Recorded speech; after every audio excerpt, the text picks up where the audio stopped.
So now that we've revised our inventory utility interface, we need to go through now and update our classes that actually implement our utilities. So you saw at the end of our last video, we've got a whole bunch of build errors, and that's because we don't have those new methods inside of our utility classes. So let's go ahead and start with the static inventory utility. Now, because this still says that it's implementing the iInventory utility, you see here when I mouse over, it says, hey, all these methods are missing. What's going on? You'll also see that there's a quick action option here. I can click on that and it's going to give me the option to implement the interface. And what it'll do for me is it's going to drop in a bunch of stub functions that match the interface definition. So if I click that, you'll see here that it adds add product inventory, delete product, get product, which is what we had previously, inventory search, and update product. So it actually brought all those functions and dumped them right into my code. Inside the body, it puts a throw new not implemented exception. So if I were to try to call one of these methods, it would basically throw an exception and tell me, hey, I didn't implement this method. And that's okay for me for the static inventory utility, because honestly, we're not going to use this utility class very much anymore. It was there for demonstration purposes, but now we're moving on to bigger and better things with the database utility. So I'm just going to implement it to keep our contract in place, but I'm not going to worry about implementing anything. So I'll just hit save on that one. And I'll be honest, if you have a preference, if you have something like this static inventory utility class in your project, you're free to delete it at this point. But if you'd like to have that opportunity to switch back and forth, implementing the interface and then just not using it, that's okay by me too. So whatever you feel most comfortable with doing. All right, so I'll jump into my database utility and I'm going to do a quick collapse of this method. And you'll see here that we're getting a red squiggle for the same reason we're missing a whole bunch of methods. So I'm going to click on my quick link, or quick actions, and implement the interface. And we get stubbed out methods. So we'll go through and we'll implement each one of these methods. And we'll start out by doing the add product to inventory. So I'm going to delete the exception, and that gives me an empty method, but then I'm going to get a red squiggle saying add product inventory does not all code paths return a value, and that's because we don't return anything. So the goal is we want to return a product. So I'm going to start by declaring some variables at the top of this method, and these are just method specific. So I'm going to say product, and this will be the product to return. And then we need to go through and we need to set up our database connection, set up our database query or command. We'll need to set our database parameters. And these are query parameters. And those are there to be able to pass the actual values that need to be inserted into the products table. From there, we will get the new product. And then we'll build a new product object and return the object. All right. I'm going to peek into product real fast. I'm pushing Alt F12. I want to make sure what I have here. So I've got name, UPC code, description, unit price, and an ID. What I want to actually do, and this will be useful later, I'm going to jump into my Server Explorer, jump into my database, and go into our products table. I'm going to right click and choose Open Table Definition. And in here I want to add a last modified field, and that will be a date time too. And I'm not going to allow nulls, but I will put a default value of get date with parentheses, and what that'll do is that'll say when it creates that column to use the date and time of now to populate that field. And then anytime we add a new item to the database, it'll automatically pick up the current date and time when it was inserted, and that'll take care of that. So we've got that in place. I'm going to go ahead and actually copy this code, and I'm going to put it into my products SQL code that actually creates our table and inserts our values. I'm going to go ahead and update that, save it, so that way you guys can have a copy of it if you want to get those changes.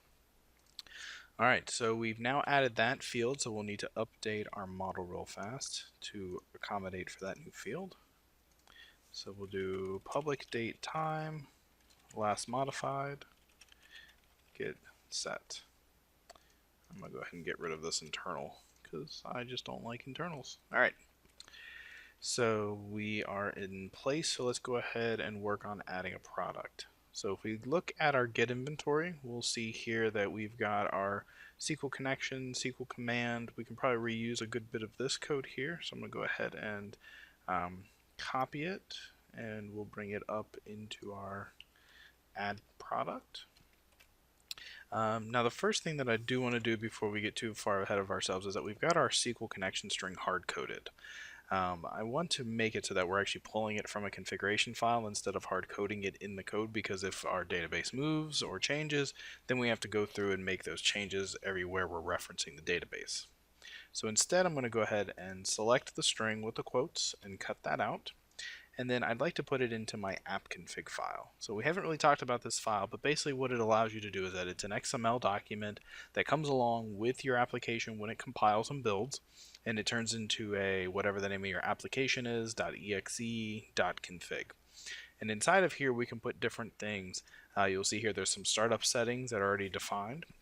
I'm going to go ahead and hit enter, and I'm going to do a less than symbol, and we get IntelliSense that gives us a bunch of options. I'm going to choose connection strings and add a connection string element, and then inside of that I'm going to do an add. Now what we're doing is we're adding a connection string definition. So we'll start out by defining the name of our connection string, and we can just call this the DB inventory utility. We can just call it that, and then new line, we'll go ahead and do connection string equals, and I'm going to delete the quotes and then just paste in what our connection string used to be. And then the last part I'm going to do is provider name and use system.data.sql client. So this is essentially defining for us our connection string, and we're doing it in one spot instead of having to go through and make those adjustments or make that configuration change in our code. We can change it here, and then I'll show you how to pull it from the app config so that it always is using the connection string out of the app config file. So let's go ahead and copy the name of our connection string. So that'll be important to us. Let's flip back to DB inventory utility. Now to get the connection information, we're going to use the system.configuration.configuration manager, which actually does not even exist yet because we need to add a reference for it. So to add that reference, we will need to right click on references in the Quickly POS business class library and choose add reference. From here, we're going to choose assemblies and framework, and then in the search, just type system.configuration. And you'll find two options there. You want to choose the top one for just system.configuration and hit OK.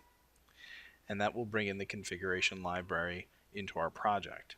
So from there, when Visual Studio catches up with itself, we'll see that configuration manager turns blue. We can then hit dot and choose connection strings. And this is actually a kind of like a hash set. So we can go ahead and say square bracket, quote, and then we can paste in the connection string name here. And then we can go dot connection string. So just to give you an understanding of what's happening here, system.configuration is the namespace. There's a class called the configuration manager. It has a property called connection strings, which is a hash or dictionary. We from there can then push in the name of our connection string that we defined in the app config, and then we're grabbing the connection string property off of that. So I'm going to go ahead and just trim this back a little bit. I'm going to delete the namespace. That'll make my configuration manager utility class go black. I'm going to use my quick actions and then add a using statement to the top, and that'll go ahead and kind of fix everything up. So now let's go ahead and grab line 22. If you just click into that line and hit Control C, it'll copy that entire line. We'll come down here and Control V, and that'll paste that line above the line we're currently on. So this is the new line, this is the old line. We'll delete the old line out, and now whenever we make a database call, that work will happen right here inside of get inventory. We can go through and actually make a few more optimizations to our code if we'd like. We can actually, since this chunk of code here is the same as the chunk of code up here, we can actually take all of this. I'm going to cut it out, and we can create a new function at the bottom that'll be a private. So this is a private function that's kind of a helping us optimize our steps, and this will return to us a db command, and we'll say get db command will be the name of our function. We won't pass in any parameters, but then we'll go ahead and put this code in here. Oh, I'm sorry, this will be a SQL command that we're returning. And then we'll simply return CMD. And what this does for us now is it's going to create a connection object. It will set up the connection string, and then it'll tell the connection to create a command object for us and return that command object. So now in our code, when we're working with our SQL connection, we can simply say SQL CMD or SQL command CMD equals get command. And that'll go through and actually create our command object for us.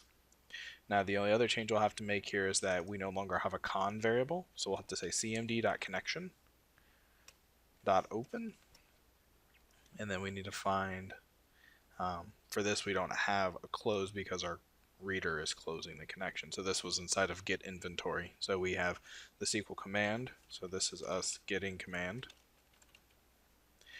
There's our command text for get inventory to select all products, and then off of the command object we can access the connection object and open the connection.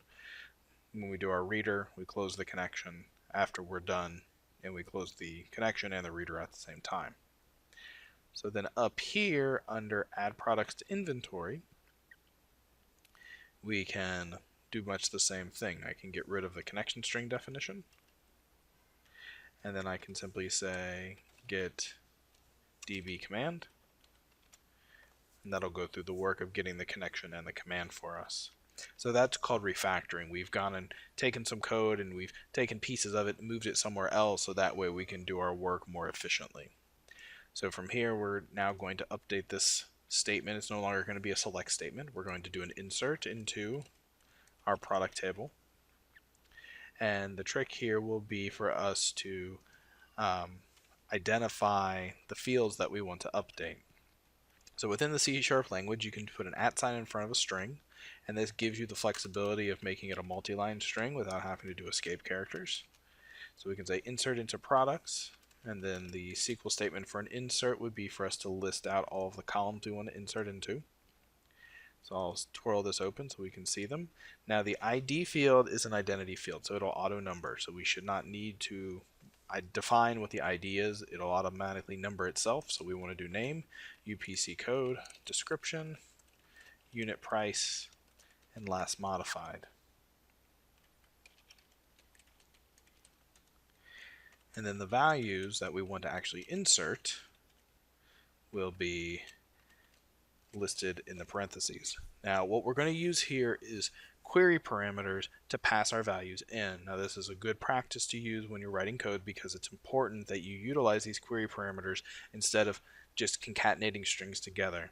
I'll put a reference in the Blackboard course about SQL injections, but the idea is if someone types some SQL code inside of one of our properties or one of our text boxes, that SQL code could end up in this SQL injection, and then they've actually have the ability to do additional SQL queries off of what they're writing into here, and we essentially end up concatenating it. When you're using SQL parameters, they're treated like variables, and they're only treated as what they are. They don't turn into SQL code, they're just treated as values. So if someone types SQL code into a text box, and that text box then gets put into a query parameter, whatever's in the text box just becomes a string that's passed into the SQL server. Alright, so we'll say @name, and that's how you define query string parameters inside of SQL is @ and then the name of the variable, and that becomes the variable definition, @UPC code, and I prefer to make my query string parameter names the same as my fields, @unit price, and @last modified. Alright, so that part is set, and then off of our command object we then define those parameters much the same way. So we can say cmd.parameters.add with value, and then from here we can say @name, and then comma, and then the value we want to pass in, which will come from our new product input parameter up here, and then this is just of type product, and then we can say name, semicolon, and we're going to do this for each one of those values. So we'll do UPC code, description, unit price, and last modified.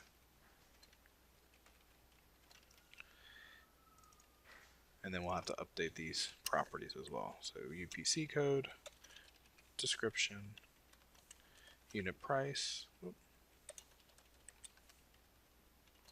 and last modified, which last modified will actually automatically be set, so we don't need to include that in our insert statement because we set that default value.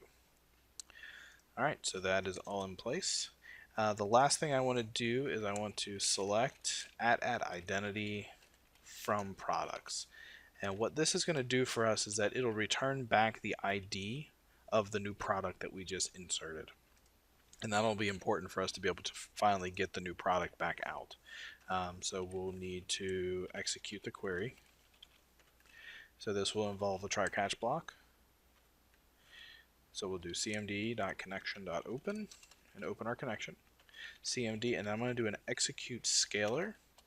An execute scalar will return back a single value, and since we're doing a select identity, we'll get back the identity. So we'll say object obj new product ID, and we'll say execute scalar, and then here we'll say cmd.connection.close because we'll have to manually close that connection.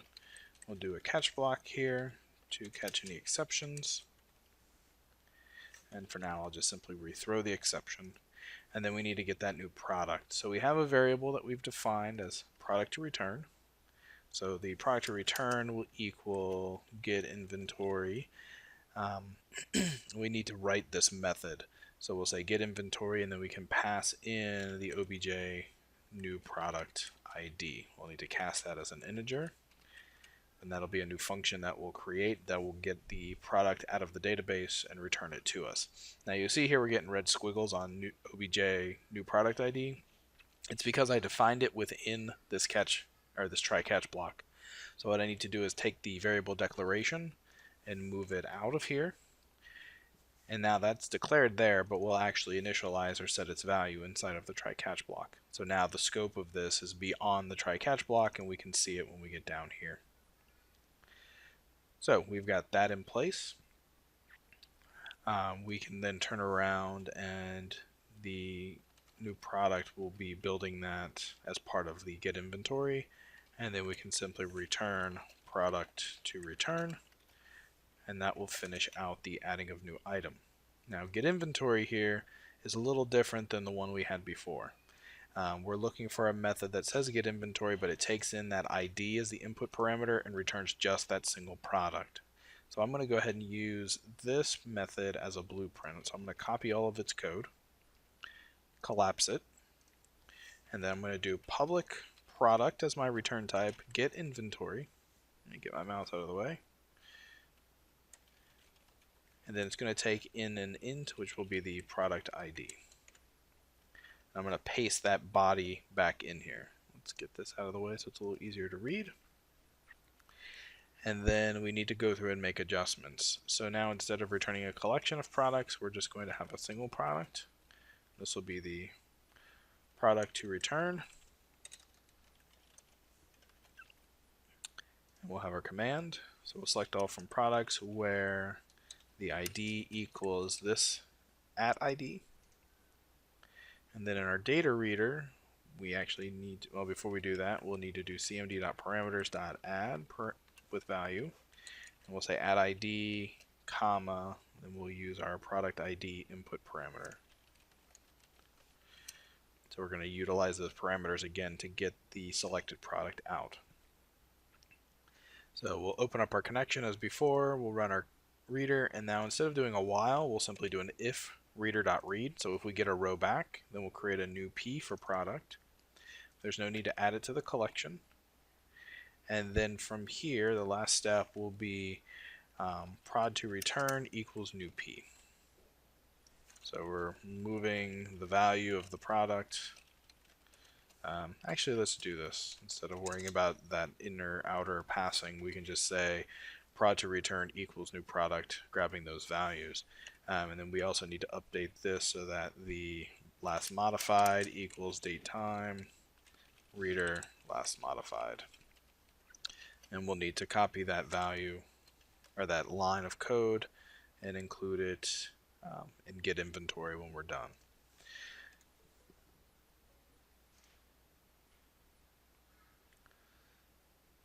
Alright, so then we close our reader, and then our final step will be to return prod to return. All right, so that works for us now. This is saying that we're using an unassigned local variable.